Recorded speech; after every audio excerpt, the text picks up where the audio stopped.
Hi everyone, please welcome my special guest today. I'm quite excited to interview her. So Tracy Lamourie from Lamourie Media. Tracy is a high-profile international award-winning publicist. She's also a founder and managing director of Lamourie Media and Universal Women's Network 2020 Women Inspiration for Women in Media. Wow, I mean, like, I see her application, I was like, that's a really long one. And I'm very excited to dig her brain today. Let's say thank you so much for joining Get Unstuck Radio today, Tracy. Thank you. I'm thrilled to be on with you and with your audience, and good morning to the other side of the world. Yeah, good evening from here. So, can you tell me, before we get into your expertise, but can you tell me a little bit about how you started your entrepreneurial journey? Yeah, my story is a really interesting one. The hard business is, the one-sided on paper. In 2012 or so, I started freelancing. I had originally been doing marketing and telemarketing and all that kind of thing. I started freelancing, doing some initial PR work, built up my own brand, got a whole bunch of amazing clients. Then started a general partnership with my husband, Dave Parkinson. And then from there, just recently during COVID, we incorporated. But our backstory is actually really kind of interesting.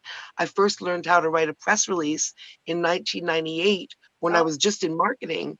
And I learned it online. And the reason I learned to write a press release was to help get the word out about a man who was actually innocent on death row, convicted of murder on death row in the States, who was innocent and was still convicted. So it was hard to get media attention.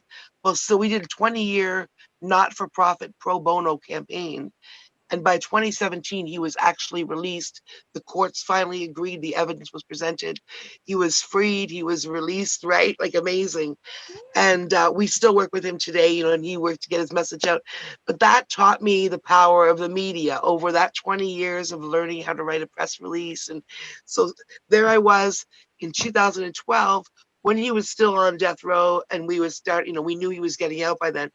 But after all those years of getting mainstream media attention on that issue, on CNN, we were on MSNBC, we were on Court TV, we were on, so all the major American networks, just in our 20s, talking about an advocacy issue that we even had no education on. So that taught me that I was really good at getting media attention. So finally in 2012, it just hit me one day, wait a minute, why am I doing, and this is a lesson for entrepreneurs, because you could be just doing a job and not realizing that in a other part of your life, whether it's personal or, hobby or a passion project, that you've actually developed all these skills that you could actually monetize in the marketplace. So it suddenly hit me one day, wow, people pay a premium to get in media. And I've just been doing that as an activist, getting people in media, but I learned how to do it. So through my advocacy work of trying to make the world a better place, I learned these skills that have now, brought me to the international PR, levels at a job that other people applaud and think is really neat and really cool. But it actually started because I was trying to help somebody who had no voice. And so that's what I do now. I use the platform that I've developed over 20 years of success in this to help other people, whether it's an advocacy group that I care about, or whether it's a business, or whether it's an artist or somebody who needs to have their voice heard internationally. Now I use my platform to elevate and celebrate other people, basically, and that's my job. Isn't that amazing? Like I literally get Yeah. to that's my job. Help other people build their dreams and shine a light on good things that people are doing. So Yeah, I want to quote what you mentioned in the, like, the, how to call it, like a show application somehow. Before we get into, I just check your details, and you said that building yourself, build your brand, and build your community. So whatever happened before, whatever, like, very first thing that's most important is to build yourself first, so that you need to know the self-awareness. So it's come to, you mentioned to me, like, offline, that entrepreneur not really know exactly how publicity works and how public relations actually works and how it helps them. Can you elaborate on that? Absolutely. I speak around the world on panels and in podcasts and in media to entrepreneurs, and across industries, and at all levels of success, whether they're startups or whether they're, and it's amazing that literally 80 to 90% of entrepreneurs that I talk to, not just don't even know how PR works, but they have no conception of how it can work and how it should work for them. They don't think about media that way. Everyone thinks about advertising, they think about marketing, but every entrepreneur in the world is leaving 80 or 90% on the table. Possibility of you know of tools they could be using to build themselves and just soar past the opposition, because media really builds credibility. So um what I've been suggesting lately is, if you're an entrepreneur and you have any kind of advertising or marketing budget, for 1 month, put it aside and get a publicist and put it into PR and publicity, just so you can see and learn what they do for you and how they present you and the strategy and that kind of thing, because it really is a learning curve for most entrepreneurs. You can do things yourself. That's what we can get into that later, and I also talk about that in my book, Get Wrapped. But before you reach out to media on your own, if you don't have a publicist, you really need to strategize, because you can burn bridges as easily as you can build them, and the pool of media that you have is limited. And even in a big media market, you have a couple of TV stations, a couple of radio stations, a couple in your area. So you don't want to be starting a relationship with them, sending them some emails or something that is just going to make them think that you don't understand what news is, and they're not going to open your later email. Think about how many emails you get in a day, and you're not a journalist or an editor, so they get 1,000 messages, and just like you, they don't open up every one. You don't do that, neither do they. You judge before you even open by the header, if that's something you write. And so imagine how much they do when they're going to do. So it's all about the header, and it's all about really understanding as an entrepreneur the difference between editorial and advertorial, because we're used to thinking advertorial, which is, hey, I have a great product, this is the best. That's not language you use. Watch the news. They never talk about a new product or how great a new product is. That's never going to get you in the news, no matter how great the product is. What gets in the news is news and ideas. So things going on. So if you sell pens or market pens, we don't talk about the pen. When you could write a press release about the pen, because you're going to put it out there for SEO, but chances are that's not going to be what gets you the interview. What might get you the interview is you talking about what we don't know, as what you know about pens that the rest of the world don't know about pens, or what I know about PR and publicity that the rest of the world doesn't know. So you're not interviewing me about what product I sell. You're not interviewing me because I have a new sale. That's never going to happen.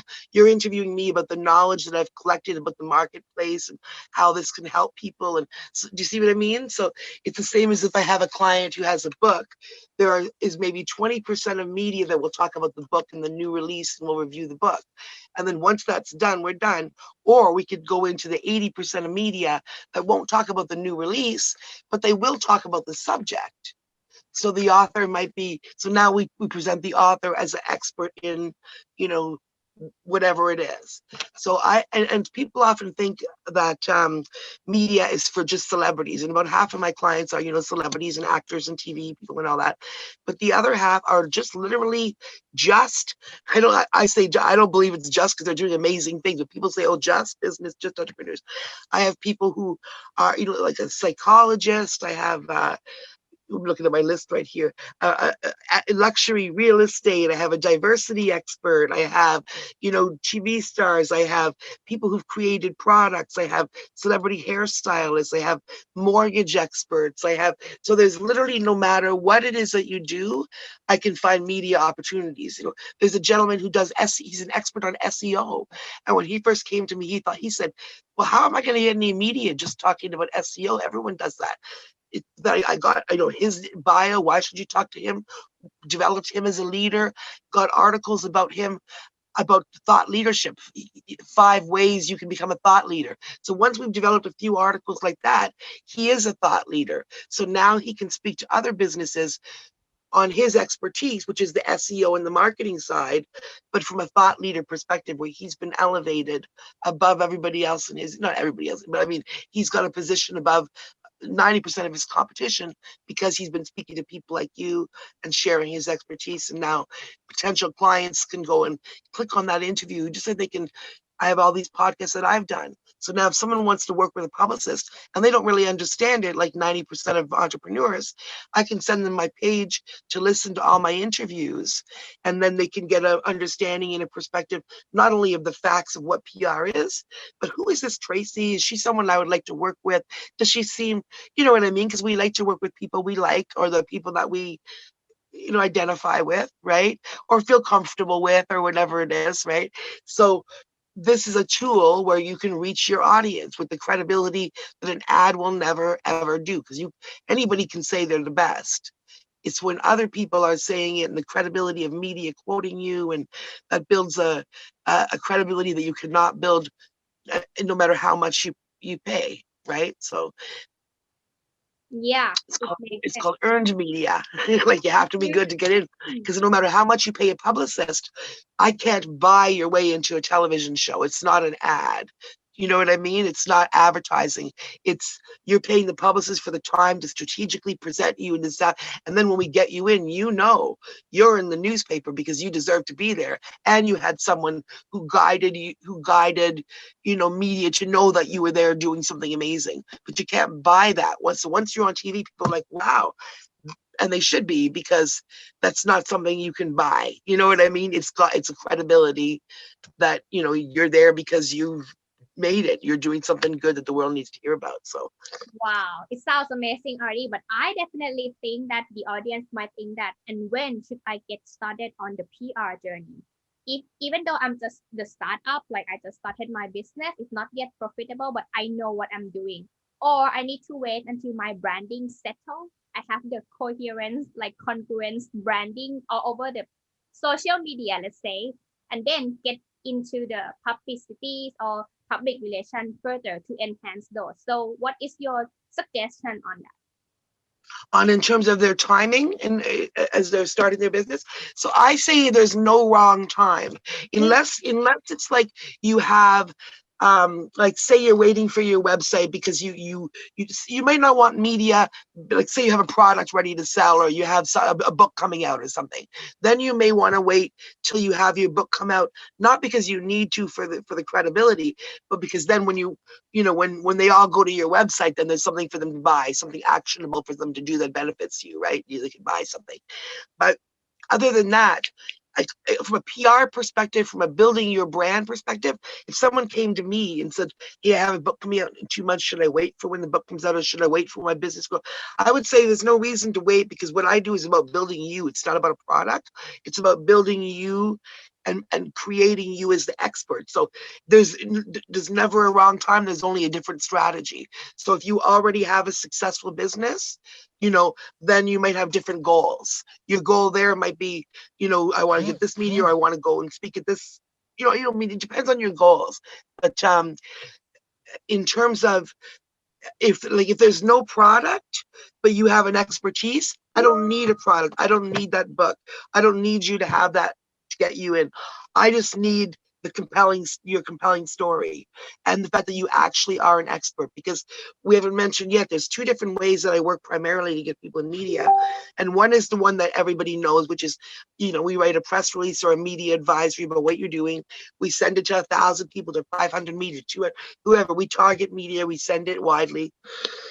And they respond to us and say, "Sure, I'd like to interview." So in that case, we've given them the idea. They weren't thinking about you. They weren't thinking about your industry. We've suggested a story, and they've gone, "That's a really good story for our audience." And then you get the media. The other huge world of PR, which nobody knows about, is that almost every mainstream media you can think of, certainly in North America, and I'm sure there are other ones in Asia that work the same way, but everything from Oprah to Oprah.com, to The List, to NBC, to ABC, to all of the major things you can think of, they use services when they need quotes. Instead of reaching out to people directly and doing all the legwork that they would have had to do 30 years ago. And so if they need a real estate agent, instead of calling 30 real estate agents to try to find the one who understands media, they reach out to publicists and to these services that say, hey, I'm with, Oprah.com. And I've got clients in Oprah Magazine this way, in Reader's Digest, and Good Housekeeping, major media. I'm with Good Housekeeping. I'm with Oprah.com. I have a story with a deadline of 2 days from now at 7 p.m. I'm looking for quotes from hairstylists who can talk about how to do your hair at home during COVID. I'm looking for real estate agents who can talk about what color to paint your entryway if you want to sell more. So whenever there's a million, literally there's hundreds a day of requests coming into Publicist across industries, so things you couldn't, different every day, looking for people who can be quoted on whatever. And sometimes it's professional things. Other times it's like looking for, somebody who's found romance during COVID online. Cosmopolitan magazine, look, that's how they get these people. Like, when you're reading a magazine and they're like, Mary, age 27 in Boston, says her children, how did they find Mary in Boston? They had this service where they went out to publicists. Hey, publicists, we're looking for women between 30 and 20, and 50 who can talk about their experience with childcare. And so we all get those. We go, oh, I've got someone like that. We answer the reporter. They get like 50 suggestions or 10 or 12, depending on how rare what they're looking for is. And then they choose from there who's the star. And I mean, the funny thing about that, I had literally a 26-year-old client. I tell this story often, who had never been in any media. She was a life coach, but a lot of people are life coaches. So she was having trouble differentiating her business from everybody else. Why would people come to her? So she decided to start sharing her personal story. And her personal story is about bipolar. She suffered with bipolar, but she was able to, it's a challenge she overcomes, and she lives a happy, successful life. So she thought, well, if I share that, people will know that I understand their struggles. They'll maybe come to me. So she literally hired me on a Tuesday afternoon, and I gave her my lowest rate because she's 20 something, just starting out her business, right? She just signed on for 1 month, and literally the next, not even 24 hours later, I saw Good Housekeeping magazine, which is like a 50-year-old magazine in America, hugely, important. And they were looking specifically, it said, looking for a woman between 25 and 40 who's willing to share a story on bipolar. I had literally just hired. So I messaged them, and they could have got 100. I had literally just missed the deadline. Normally when you miss those deadlines, because it was a new client, hadn't been looking, it's hard deadline.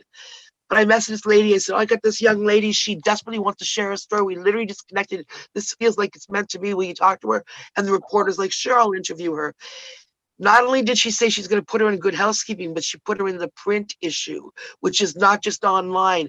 She was like, you're going to be in the May. So now there's that girl, no media. And now she's in the print issue of a big article called I Am Not My Mental Illness. And that is what she wanted, specifically what she wants to present, right? So for the next year, and even now, we have got her about 50 other media, TV, radio, newspaper, Chicago Tribune, just because she was in Good Housekeeping.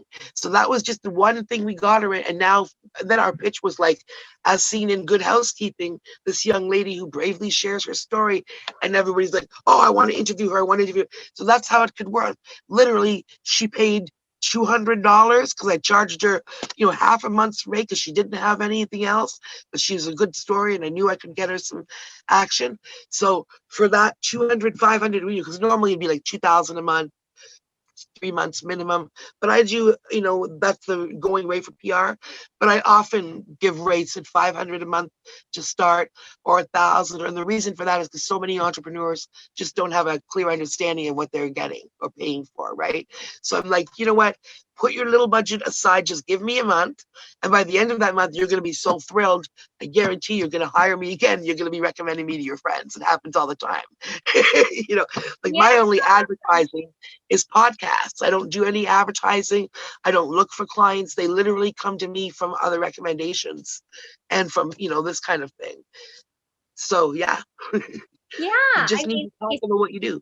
Yeah, it's always amazing to see those as seen on, like those features title and everywhere. And I was like, wow, you have a really long profile that I have to spend talking to you. So yeah, I understand now. I think it's about perspective as well. Like from my side, I wouldn't be able to figure that out. And because that's your expertise, right? And you have been doing that more than 20 years. So it makes sense to hire you by that. Yeah, and then I'm always looking for other opportunities too. There's not just the media, but there's the things like like you mentioned that I won the Women of Inspiration. Somebody had actually nominated me for that. I had never heard of that before. First thing I did was like, wow, that's amazing, before I won, because I was nominated and it was 6 months before I won. But as soon as I was nominated, I went and looked at the criteria. I thought, wow, I've got lots of amazing clients who fit that criteria. So I wasn't worried about me winning. I was shocked that I did win. I just saw it as an opportunity, to elevate my clients. So I had nominated about 12 or 13 of my, power women clients across industries, and a couple of them made the finalist, and I'm going to nominate them again. But there again, that's an opportunity that I found for all of them that elevates them all, right? So for 6 months, they can say, I'm a nominee of Women of Inspiration, if whether or not they win. And then if they are a finalist, they are forever a finalist. That elevates them just like it elevated my brand, and more people. Now people want to have them as speakers. So it's all about, it's media opportunities. It is finding, speaking opportunities. I'm developing TED Talks with some of my clients. They have the speech, but they're understanding now what you need for a TED Talk, how to present it, how to, so it's basically always having somebody that is shining the best possible light, international media light, on what you're doing. And that's how, like we were talking in the lead up, before we were recording, about awards that I've missed growing up. Like I remember I was hugely accomplished as a young person, but nobody directed me to some of these things. I did not know there was these, top 20 under 20, top 40 under 40 awards. And when you get those things, that it elevates your career for the rest of your life. It gives you a platform for the rest of your life. It gives you but mostly the children of the elite are getting those because that's who's told about them. We are not told, other people aren't told, or even, we don't know these things. We're not, like, if we didn't grow up and our mother was one of those women of inspiration, so she knows that. So now I'm on that track. I see it's nothing that women, all of us can't do. But we look at these other people and think, oh, gee, how did they get there? Well, the way they got there is by reaching out and saying, I'm here, look at what I'm doing, or having somebody else do it for them. And people are like, oh, that's right. So there's all of us that sit here and, work hard, and we don't tell anybody what we're doing other than the people beside us who might see it, but we don't, and then there's all these people who are just, middle managers at banks or something. They're not even necessarily doing anything of, that's not, it's not important, but they're not doing anything groundbreaking or different. They're just doing their corporate jobs, and they're getting recommended for all these awards because they know about them. Lady who works at the bank gets, and then there's all these other people doing amazing things, entrepreneurs that are not getting heard because they don't know how to get heard. Yeah, I can see the lights at the end of the tunnel. See? And 80%, like I was saying to you before, 80 or 90% of entrepreneurs just do not know this. We don't know what we don't know, right? Just like I had holes in my back end of the business, not understanding how I could be more successful on the financial side if I did this or this or this, or incorporated instead of was a general partnership. I would have just kept on going because it was working fine for me, getting my, income, living my life. It was enough to live, right? It was enough to and I never would have scaled up because that was an unknown. What incorporating and that's just why it sounds scary. Forget it. I'll do it another time, right? Same with media. Oh, I'm not good in media. Oh, why I'm scared of talking. I don't want to, maybe someday. But if you're not looking for opportunities, like I said, to develop yourself as a thought leader, and that doesn't matter. It doesn't matter what you do. If you mow lawns for a living, there is knowledge that you have that we don't have that's interesting to media. Whether it's about how the environment around the outside, where the grass grew, like there's a bunch of stories. So that's why it's good to hire a publicist for a month. And I work internationally, so if anyone wants to hire me, but but just a publicist for a month, because then you can really have an understanding. And by the end of it, people are always like, wow, I'm shocked. When you see an article written about yourself, You know, like Authority magazine has done 99% of my clients. They have series from, you know, power, all kinds of stuff, like Power Women of the C-Suite, diversity, how to become a thought leader, all kinds of different power women of real estate. They have all kinds of different series. And people are amazed when that comes out and you see yourself. You know, I sat down with, you know, they're talking about you as an influential person in your industry. There's your picture. And they're asking you 20 questions about how you started and where you think your industry is going. And that is gold. You take that for the rest of your life. Your clients are thrilled. You know what I mean? And that's not even a hard one to get. That's not even, you know, Oprah. That's just like a matter of they just do series spotlighting people doing good work. Somebody has to tell them about you, Repetition, right? So contribution. Yeah, that's it. So I'm sure many people are like in shock of like how close to get there by just reaching out to you. Then how can they get to know more, or like if in case they want to work with you, how can they reach out to you then? that would be amazing. I would love to have any conversation with anybody, you know, doing amazing work, whether it's on a local level or an international level. Like I said, I literally work across continents. I have a client right now in Ghana. I have clients in Hollywood. I have clients in here. So that's what I love is, you know, just like this is an international world. So it doesn't matter where you are, like we're talking today, right? No barriers, cross time zones, you know. So yeah, so they can reach out to me on my website is lamouriemedia.com, and hopefully you have the spelling of my name because no one ever gets it right. lamouriemedia.com. I live on Facebook, Tracy Lamourie, and you can also find me on Instagram where you can see all kinds of my daily successes and my clients' daily successes, and that really gives you a good idea to see that, you know, the action that we generate for all kinds of different people across industries, and that's Tracy Lamourie PR Media. Thank you so much, Tracy. And anyone who is interested, the link is already in the description, so check it out. Beautiful. Thank you so much. Thank you. Hey, thank you for watching this episode. If you enjoyed the show, you can subscribe here or here. And this is the previous episode. Check it out. See you next time.